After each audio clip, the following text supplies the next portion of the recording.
There are more than 3,200 men and women who are currently serving as law enforcement officers in Monmouth County. They are fathers or mothers, husbands or wives, sons or daughters, brothers or sisters, family, friends, and neighbors. Each of them has decided to put on a uniform and pin on a badge to protect us and keep us from harm. Each of them has a reason for wearing their badge. Each of them has a story to tell. Meet Corporal Michael Pavlick of the Howell Township Police Department. My father was always very involved in the town doing different things. I kind of felt like Howell was my home, that I needed to do something to try to help. I also not good at sitting behind a desk, so I like the idea of always being on the road and never knowing what to expect. That was always my favorite part. I originally went to college to be an accountant. That did not work out very well for me, so I went back to school after taking a short time off and majored in criminal justice. So I'd say I was probably about 19 when I realized this is what I wanted to do. At 19 years old, the only exposure I really had was TV, so I thought it was going to be kind of like that. Obviously, you know, on TV they don't show you all the paperwork you have to do, all the negative interactions that you have. It was nothing like, you know, TV showed. So after 22 years of not doing TV police work, what has changed? I think I've changed over 22 years. You can become, as you get older, you get a lot smarter.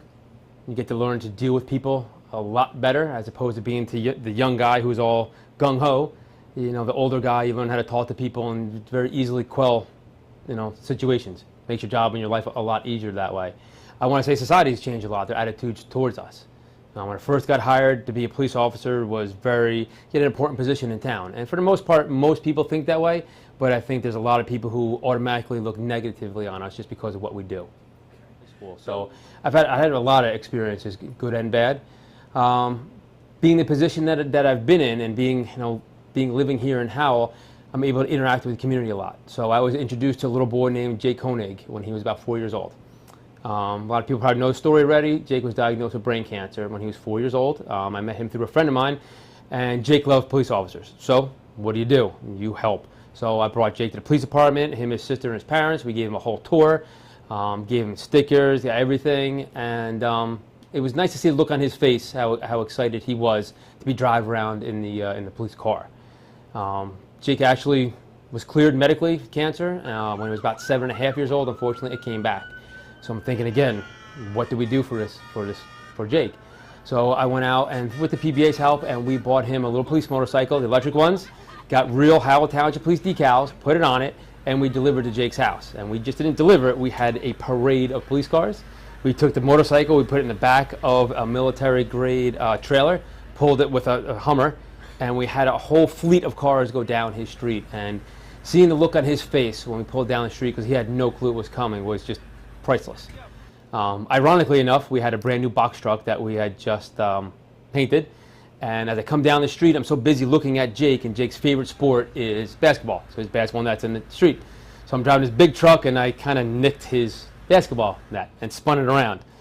So after we got the motorcycle, you know, he's riding down the street, and I'm following him because now I'm scared he's gonna fall off. And I'm like, all right, Jake, before I go, what else do you need? And in typical Jake fashion, he goes, I need you to fix my basketball net.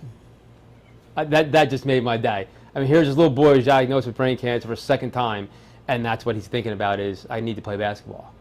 It was nice. Jake touched the hearts and minds of so many and won the respect of the Howell Township Police Department. And he was the first and the only person ever sworn in as an honorary police officer in Howell Township.